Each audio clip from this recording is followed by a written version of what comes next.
Shalom, que la paix soit avec vous, chers auditeurs. Alors, ces émissions ont pour titre « La parole vous est donnée ». Notre inspiration a pour titre, du moins de cette émission, on peut dire, notre inspiration pour cette émission est dans un des passages des Écritures, dans Jean 17, verset 8. « Car je leur ai donné les paroles que tu m'as données, et ils les ont reçues, et ils ont vraiment connu que je suis issu de toi, et ils ont cru que tu m'as envoyé. » Alors pour cette deuxième émission, nous voudrions vraiment parler un peu plus sur des sujets qui peuvent peut-être un peu déranger certaines personnes, mais je pense qu'il y a une certaine mise au point à faire. Mais nous avons pour cela le frère Jean-Pierre Jeannot de l'Assemblée locale d'Annecy. Comme on parlait tout à l'heure, il est vraiment au berceau du message, parce que nous savons que frère Branham n'a jamais pu vraiment prêcher en France, et qu'à l'époque, il a été mis de côté, du moins empêché de pouvoir prêcher en France par l'État français, mais c'est surtout dans le fait qu'en Suisse, il avait été attaqué pour exercice illégal de la médecine, parce que dans les journaux de l'époque, on lui reprochait ça. Il y avait même une personne qui s'était vraiment levée contre lui, contre son ministère. Et on sait que la France a toujours été considérée comme la fille aînée de l'Église catholique, dont avoir un ministère qui vient comme cela en France, c'était difficile. Donc beaucoup de pasteurs ont été jusqu'en Suisse pour entendre le prophète de Dieu, le frère William Branham. Je me rappelle même, mon pasteur a eu l'occasion d'aller de l'entendre à cette époque, et qui s'était déplacé. Alors n'oublions pas que l'Assemblée locale d'Annecy est le berceau, dans un sens, parce que nous sommes en Haute-Savoie, et nous sommes à quelques kilomètres de la région de Genève, dont de la Suisse à Lausanne, où frère Branham avait tenu une série de réunions. Voilà. Donc c'est comme cela que beaucoup d'hommes de Dieu on a eu l'occasion, beaucoup d'hommes de Dieu ont entendu cette parole apportée par un prophète, un homme mis de côté par Dieu. Amen. Et d'abord, je crois qu'il y a un de ces hommes qui est décédé il y a quelque temps, qui avait permis l'édition Un trésor et un vase de terre, qui était sorti, et qui a été une œuvre biographique, l'une des premières œuvres biographiques, qui a été très répandue et encore beaucoup demandée aujourd'hui. Alors aujourd'hui, je voudrais parler à notre cher pasteur, parce que c'est d'abord c'est mon pasteur pour moi-même, et lui poser cette question. Quel message pouvons-nous entendre aujourd'hui de ce message qu'a porté le prophète de Dieu face à toute cette confusion que nous entendons aujourd'hui? Je parle dans le message. Oui, merci frère Berdon, je vous salue chacun. Je vais essayer de parler avec le plus de clarté, parce que quand le Seigneur donne une révélation dans le cœur à un homme, la chose est rendue claire.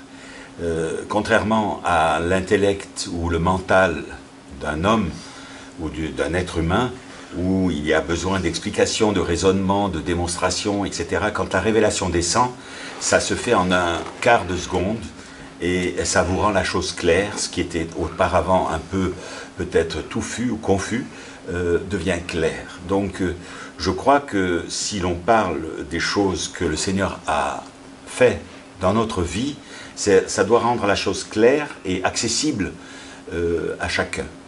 Et aussi l'enseignement que nous avons reçu de frère Branham, par son message, doit pouvoir être redonné de façon claire, pour que chacun puisse y avoir accès.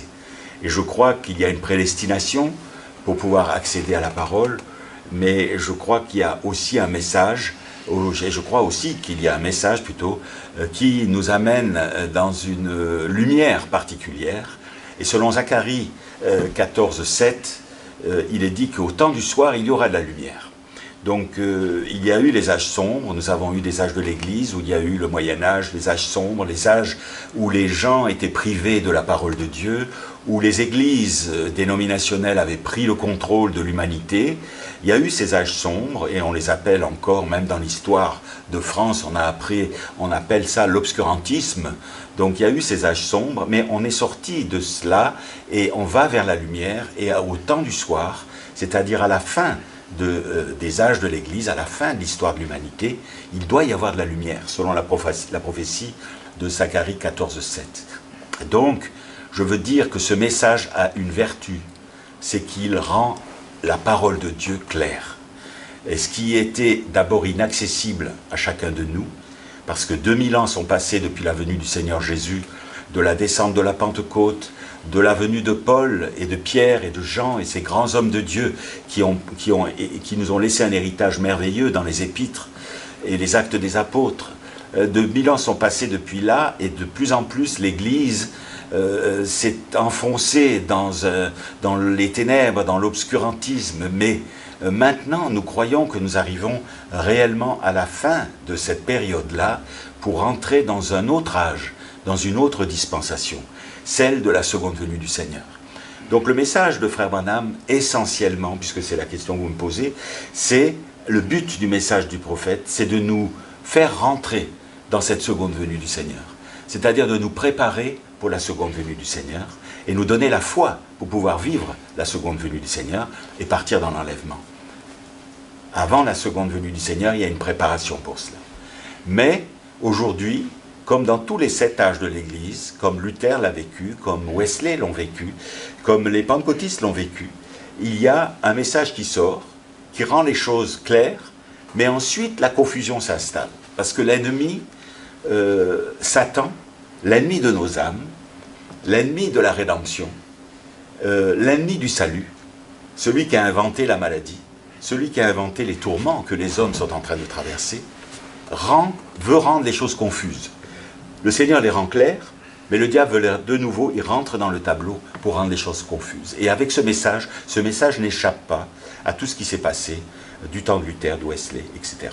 C'est-à-dire qu'après le départ du prophète, les hommes commencent à prendre les paroles qui leur sont laissées pour les aider à se préparer, et le diable rentre là-dedans et rend les choses confuses. Donc je voudrais, pendant quelques minutes, parler de cette confusion qui s'est installée. Et dans ce message, il y a maintenant de la confusion. Et une des choses principales, c'est que la confusion installe, et que la confusion, le but de cette confusion, c'est de faire que les hommes qui n'ont pas accès directement à Dieu se retournent vers un certain homme, ou vers tel autre homme, ou vers un certain leader, ou tel autre leader, parce qu'eux n'ont pas la foi pour aller directement à Dieu, alors ils ont besoin de passer par un homme pour aller à Dieu. Or, le Seigneur nous amène par le message prophétique à un accès aux choses divines directement entre nos cœurs et Dieu. Ça ne veut pas dire que nous n'avons pas besoin des apôtres, des pasteurs, des docteurs, des prophètes, etc. Ces canaux choisis par Dieu doivent toujours être en fonctionnement. Mais en ultime, la chose ultime, c'est que l'homme ait une relation personnelle avec Dieu. Et si on laisse toute interférence ou d'autres choses qui interfèrent là au milieu, ça coupe la communion de l'homme avec Dieu et la rédemption telle qu'il voulait l'établir. Donc vous voulez dire en clair que certains hommes utilisent le ministère de Frère Branham comme un paravent, oui, pour asseoir un certain pouvoir. Voilà, bon, ce qu'on voit aujourd'hui beaucoup, parce qu'il y a une vérité biblique, comme beaucoup de vérités bibliques, qui peuvent être détournées du but pour lequel Dieu les a laissés sortir. Une vérité biblique, par exemple, l'une des vérités bibliques, c'est que les églises locales sont souveraines et indépendantes. Donc, dans chaque église locale, il y a des croyants, et il y a à la tête de l'église locale un pasteur, il y a aussi des évangélistes, il peut y avoir des enseignants, et voilà. Il y a un quintuple ministère, selon Éphésiens 4, 11 à 13, à la tête de chaque église locale. Et personne n'a le droit d'interférer avec cette église locale. C'est-à-dire que ce qui sort de l'extérieur, ou un autre pasteur, ou un autre apôtre, ou un autre évangéliste n'a pas le droit d'interférer dans l'église locale. Et à partir du moment où on mélange la parole avec, ou que l'on prive l'église locale de sa souveraineté, et qu'on interfère avec une autorité extérieure à l'église locale, les choses commencent, la confusion commence à s'installer. Et le Seigneur a toujours voulu qu'à la tête de l'église locale, il n'y ait pas un homme, mais qu'il y ait le Saint-Esprit. Le Saint-Esprit est à la tête de l'église locale. Et c'est ce que les églises, pendant cet âge de l'église, ont oublié ou ont manqué de faire. Elles se sont toujours organisées, pensant mieux fonctionner en s'organisant, en mettant un chef au-dessus, un sous-chef et un sous-sous-chef, etc. Et que ça fasse une pyramide comme on voit dans les entreprises, mais que cela ne fonctionne pas. Il faut que la tête de l'église locale soit le Saint-Esprit. Et tant que le Saint-Esprit ne gouverne pas l'église locale, à travers un pasteur, à travers un docteur, etc., mais que ces hommes-là, envoyés de Dieu, amènent sur la scène, donnent au Saint-Esprit, sur la scène, la possibilité d'agir.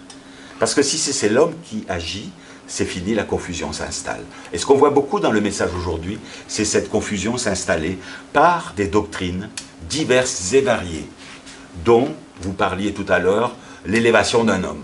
Oui, comme certains qui se dit qu'il est évêque. Voilà. Et que les autres assemblées locales doivent le prendre comme seule référence. Voilà, il est évêque, d'autres appellent ça des Éphésiens.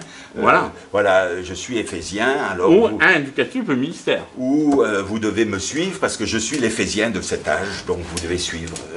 Voilà. Ou je suis l'évêque parce que j'ai plusieurs églises, je suis évêque. Non, ça ne marche pas comme ça. Aujourd'hui, chaque église locale a une souveraineté et elle ne dépend pas d'une autre église locale. Elles peuvent être en communion, ça peut être des églises sœurs, elles peuvent croire la même chose ou croire des petites choses différentes, mais malgré tout, elles sont indépendantes l'une de l'autre et aucune n'a autorité l'une sur l'autre. Parce que sinon, des doctrines commencent à sortir. Et ce qu'on voit dans la confusion, premièrement, on supprime la souveraineté de l'église locale. Deuxièmement, on introduit des doctrines. Quand il n'y a plus de souveraineté de l'église locale, alors quelqu'un à l'extérieur va pouvoir manipuler et envoyer des doctrines dans l'église locale. Et alors on envoie des doctrines bizarres qui ne sont pas la parole de Dieu dans les églises locales. Et on commence à répéter ces doctrines comme des mantras. Vous savez, les mantras. Chez les peuples du Moyen-Orient, de l'Extrême-Orient plutôt, les bouddhistes, les hindouistes, et tout ça, ils ont des mantras, c'est-à-dire c'est des petites phrases qu'on répète sans arrêt. C'est des petites phrases qu'on répète 10 fois, 20 fois, 60 fois dans une prédication, et qui font que les gens, ils sont fixés sur ces mantras, et ils ne voient plus que ça, au détriment de tout le reste. Et ceux qui ne sont pas, alors il est enseigné que ceux qui n'adhèrent pas à ces mantras, ne sont plus du tout dans le peuple de Dieu, ne sont plus en préparation pour l'enlèvement, et sont carrément en dehors de l'Église. Ça veut dire qu'ils définissent une certaine ligne. Et voilà, ils définissent une ligne, mais chacun doit s'aligner avec cette ligne, qui n'a rien à voir avec ce que le prophète nous a apporté. Mais pourtant, nous voyons bien dans les brochures, dans les prédications du prophète, que Frère Branham parlait des autres assemblées simplement comme des églises sœurs. Voilà. On peut avoir des églises sœurs, et il faut... heureusement qu'on on n'est pas le seul galet de la plage. Cette église-là, ici, n'est pas le seul galet de la plage. Il y a des églises partout dans le monde, avec lesquelles on peut être en communion, à partir du moment où on a la même parole, et qu'une église ne prend pas autorité sur une autre église. Voilà ce que le prophète a voulu. Est-ce que Paul a enseigné, est-ce que Pierre a enseigné, et l'indépendance de chaque église locale. Donc, méfions-nous de tous ces petites doctrines, ces petits enseignements, ces petits mantras qui viennent s'immiscer, et on répète 60 fois dans la même réunion la même phrase, et ça fait un lavage de cerveau aux gens, et les gens adhèrent cela, et ils rejettent tous ceux qui n'adhèrent pas à cela, et ils combattent tous ceux qui ne... Voyez-vous, ces choses sont en train de sortir. Elles sortent en Afrique, elles sortent en Europe, elles sortent en Amérique, et on le voit dans les églises du message, et c'est cette confusion que nous combattons aujourd'hui. Je n'ai pas l'habitude de le combattre pendant les réunions ou à la chaire ou de dire ça c'est faux, ça c'est faux, ça c'est faux. Je ne passe pas mon temps à prêcher ces choses-là parce que le Saint-Esprit nous montre et m'a montré en tant que prédicateur, simplement un simple prédicateur, le Seigneur m'a montré que je devais prêcher la vérité et que la vérité aura toujours la prééminence et dominera toujours le mensonge. et la vérité dévoilera le mensonge. Donc on ne peut pas taper à chaque réunion contre le mensonge et au détriment de la vérité qui ne sera pas prêchée à ce moment-là. Non, il faut prêcher la vérité et la vérité triomphera et aura toujours la prééminence sur le mensonge. Donc c'est pour ça que je n'ai pas l'occasion de le dire, ce que je veux dire aujourd'hui en chair, fréquemment. Et je trouve que la chair n'est pas l'endroit où on est là pour combattre quelqu'un qui n'est même pas là dans l'église. On combat quelqu'un dans une autre église ou on combat une doctrine dans une autre église. C'est pas cela. C'est pas cela. Le rôle du prédicateur, ça n'est pas cela du tout. Le rôle du prédicateur, c'est de prêcher la vérité, pour encourager les gens, pour leur donner la foi, pour les faire grandir dans la parole, pour les édifier, pour construire quelque chose. C'est ça que nous devons faire en tant que pasteurs. Mais maintenant, chercher à combattre cela, je ne veux pas le faire à chaque réunion. Quelquefois, ça sort dans la réunion, ça c'est faux, mais ça s'arrête là. Mais maintenant, je veux faire une vidéo, et ce qu'on voulait faire avec Frère Bruno, c'est aussi faire une vidéo pour parler de la vérité, de ces choses, et ainsi aussi dévoiler le mensonge des choses qui sortent aujourd'hui, un peu partout, et qui empoisonnent les églises locales, et qui dominent les églises locales par des petites doctrines qui sont facilement démontables. Elles sont très facilement démontables, parce que le mensonge est facilement démontable. Simplement, des fois, il s'insinue, et des fois, on le répète 50 fois, et à force de répéter 50 fois le même mensonge, les gens commencent à dire bah, « c'est la vérité », parce qu'il le dit 50 fois. Non, non, si c'est un mensonge, c'est un mensonge, et il doit être dévoilé. Et si les choses qui ont été prêchées par le prophète, aujourd'hui, sont laissées de côté, pour nous, la parole du prophète, c'est un absolu. Pour moi, quand je viens à la chair, la parole du prophète est un absolu. Jamais, à aucun endroit, le prophète s'est trompé. Ce qu'il a dit n'est rien d'autre que la vérité et doit être prêché dans son intégralité. C'est ce que l'apôtre a fait, c'est ce que Frère Coleman a fait tout le long. Il a toujours apporté. C'est pour ça que je suis du verbe suivre aussi les enseignements de Frère Coleman. Amen. Ce n'est pas son autorité, ce n'est pas sa domination. Frère Coleman ne domine pas sur cette église locale. Mais par contre, ce qu'il nous a laissé, aujourd'hui, je vais puiser dedans pour l'apporter au peuple de Dieu. Parce que c'est une richesse, un trésor est caché dedans. C'est une richesse immense. Et je crois aussi que nous rentrons dans le ministère de quelqu'un d'autre.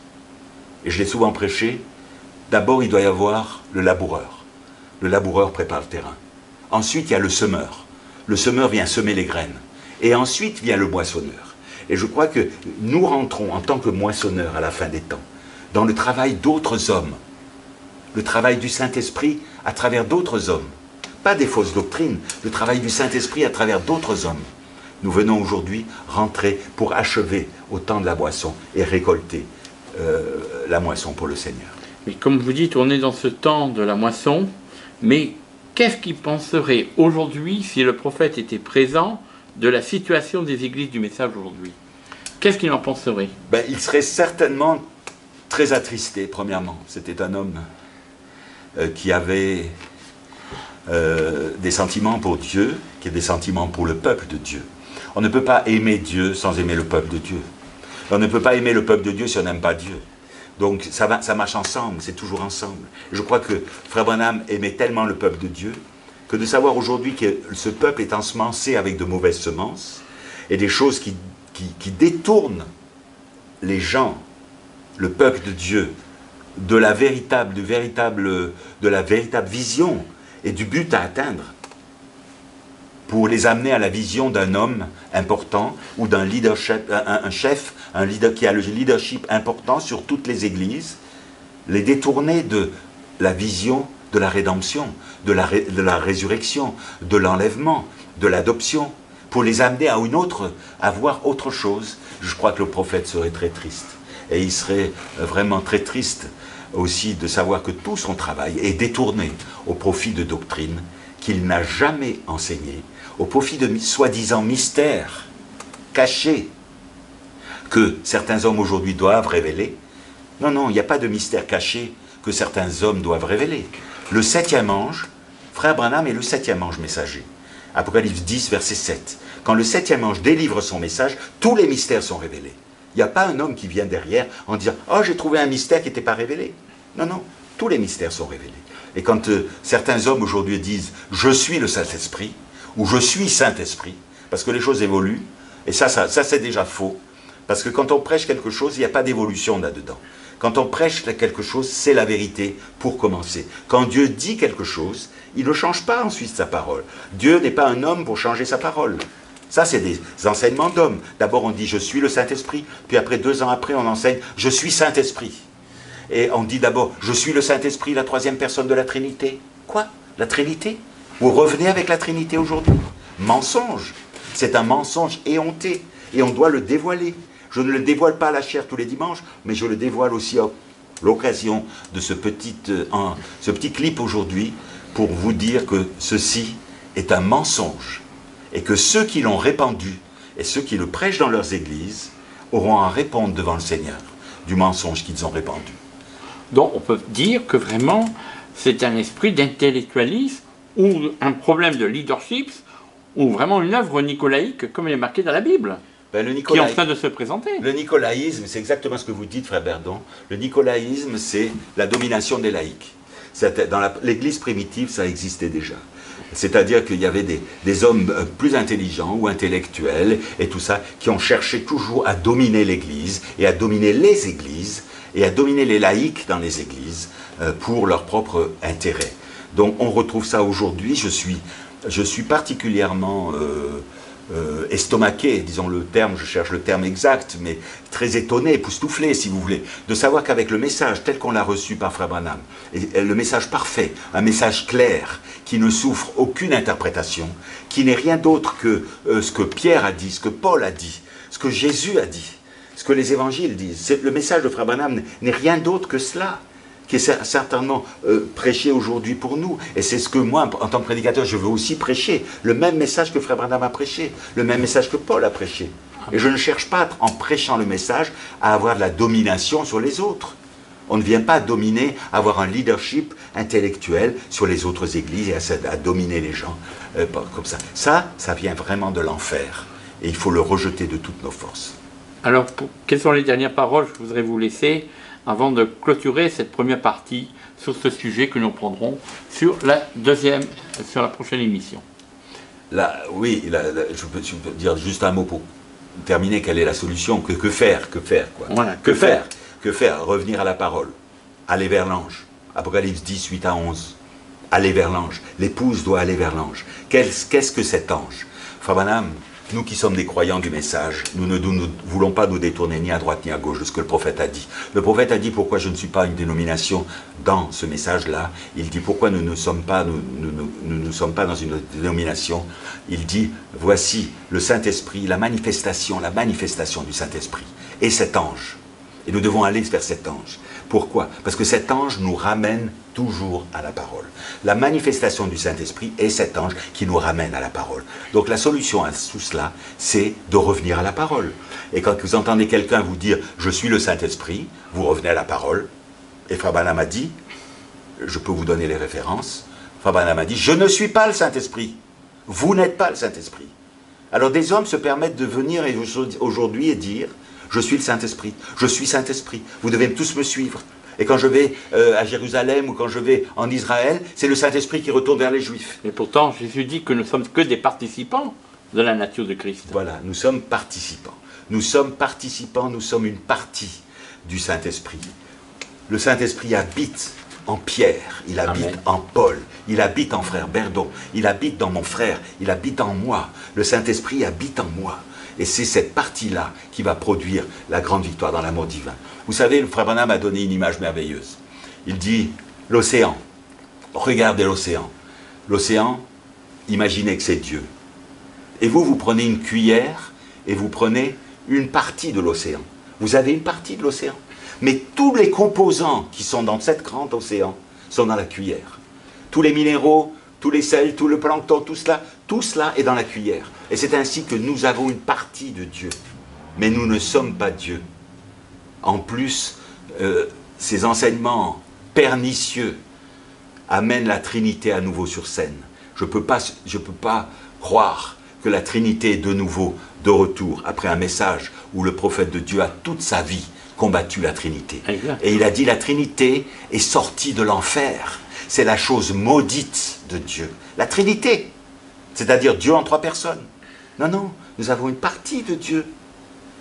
Pierre avait une partie de Dieu. Et avec ça, il a fait des choses magnifiques, merveilleuses. Paul avait une partie de Dieu. Et ne dites pas aux gens, amen, et nous ne devons pas enseigner ces choses, où les petits-enfants, comme je les ai vus en Afrique, danser dans les rues, en disant « Je suis le Saint-Esprit », des petits-enfants qui sautaient dans la rue, « Je suis le Saint-Esprit », ils chantent sur des chants, quand ils ont composé « Je suis le Saint-Esprit ».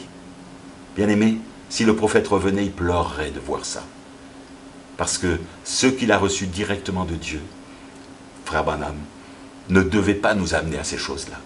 Et nous qui voulons rester en ligne avec la parole, nous devons aller chaque jour vers l'ange. Pas une fois dans notre vie, mais chaque jour, pour recevoir la force et retourner à la parole. Frère Berdon, vous me demandiez qu'est-ce qu'il faut faire, quelle est la solution? Revenir à la parole. Nous repentir et revenir à la parole. Et ainsi le Seigneur nous remplira de son esprit. Amen. Nous verrons cela sur la deuxième parole, sur la deuxième partie de cette émission, et comment revenir à cette parole aujourd'hui. Que Dieu vous bénisse, et rendez-vous à notre prochaine émission pour aborder de nouveau ce sujet en deuxième partie.